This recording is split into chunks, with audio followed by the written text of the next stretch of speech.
Hello everyone. Today we've got an Infinite Galaxy video on your crew formations, and who you should be investing in versus who you really shouldn't be investing in, both for your crew cards and your crew XP, because these are slightly different things when it comes to what you should be investing in.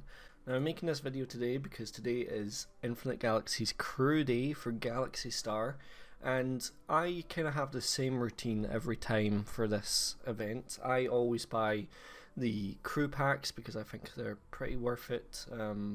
But they don't influence your power rating as much, but the stats behind them are just incredible and really worth it. And I feel like it's what makes you see those fights where a 4 million beats a 6 million, because that 6 million might have invested in speeding up their ships and getting the most out of their ships, but it's the people that invest in crew that are getting all these bonuses behind them. So yeah, I'm gonna just buy one more pack here. Hopefully I get a legendary. Oh nope. But yeah, let's go into it. We go into our crew overview, and you'll see here straight away I've got some that I prioritize. The legendaries are almost always worth it, with a few exceptions. So first off, I think that Molly Mayer is probably the best and most underrated crew member. Obviously there's others that are better for specific situations. For example, this girl here, she's clearly the best for actual battles and such, but Molly, what she's good at is her ship build speed, and if you can get that up, that's incredible, because you should always be building ships. And then we scroll down, we see some more legendaries. Laura and Asham, they're both pretty good. They do kind of the same thing. They give a flagship buff plus fleet leadership buff if they're the captain, or spaceport if it's Asham, and research speed buff if it's Laura. I don't think they're that great much later on in the game. Obviously your crew leadership is very important, so if you can get that up to a high level, then it's worth it. But sometimes if you're not like a paying player, you're probably going to have an epic crew member who's a lot better than your Laura or your Asham that you can replace with. Then we're getting down to Greg Lee. Now I'm just unlucky with cards for him.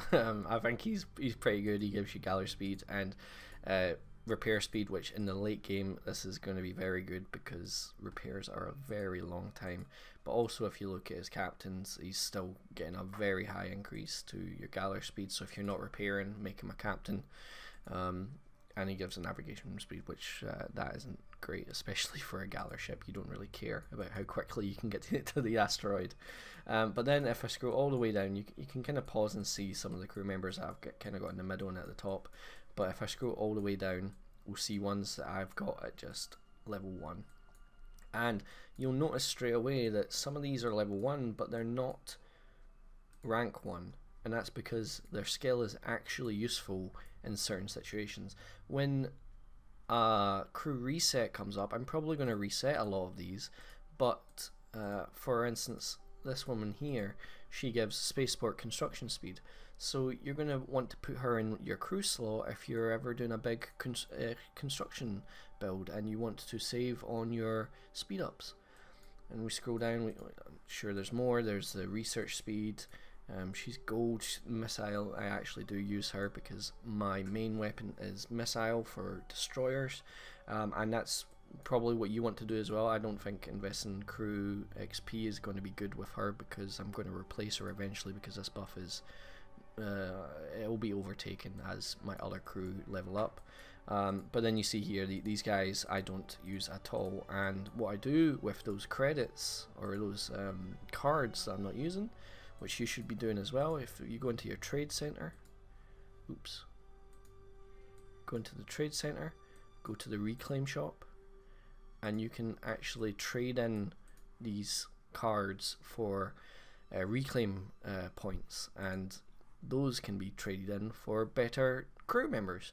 So for instance, Molly Mayer is on my rotation today for reclaim points, and I bought them all. It's very expensive, mind you, so you have to reclaim quite a lot to be able to get a legendary out of it, for example. But Every week these will update, and sometimes it'll be blue cards that you want, sometimes it'll be purple, sometimes it'll be legendary. Now if we go into crew formations, I'll talk briefly about the ones that I have. Talked about them in a previous video, but I'll go over them again here. We've got free formations, and I think free is all you really need. You can get more with higher VIP, but I think free is the sweet spot. You can survive on 2, but ideally you want to get the third unlocked as well.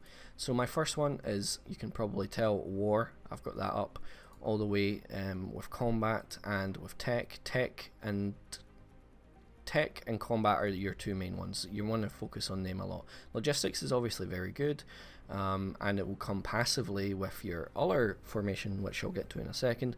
Leadership, I'm not convinced is that great. The energy recoveries, it could be nice. This I feel is kind of useless.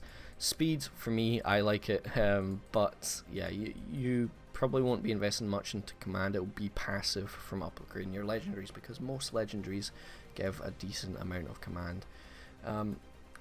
Anyway, we'll go back and we'll look at our second crew formation, since War is pretty basic.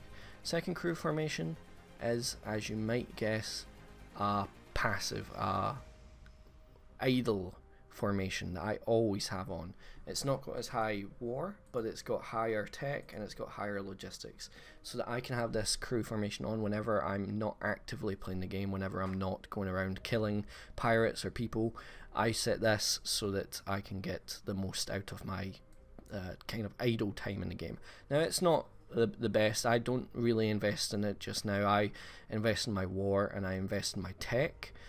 So for example, Paul Malphus here really shouldn't be here. It should be someone else, but I just don't have someone that's high enough in logistics or tech to replace just now. I just get a better bonus from having Paul here. And who knows, if I'm randomly attacked while I'm offline, I know that I'm getting at least some buffs in here. The same with Ruba. She's combat, it's kind of a waste in here, but I don't really have someone else that I can put. I guess I could put Freeman in here, but yeah, I need to do more investigation into good logistics ones for sure. But for me, the focus has always been tech, and I'll show you why. It's this buff right here, the 7% increase, and then along with that, you unlock all these other ones and another speed increase for your warship build speed. But these ones are raw increases. So you see here, we get 8% attack, we get 22% armor, we get up to 22% shield. These are raw increases, unlike some of the ones in War, which is only when you're battling non-player units, which is unfortunate for the War category, because I would assume that it would be more focused on PvP. So that's this category. Is basically when I'm idle, when I'm not doing anything, get the galley speeds up, get the build speed for my warships up, and then finally we've got my third formation. Now this is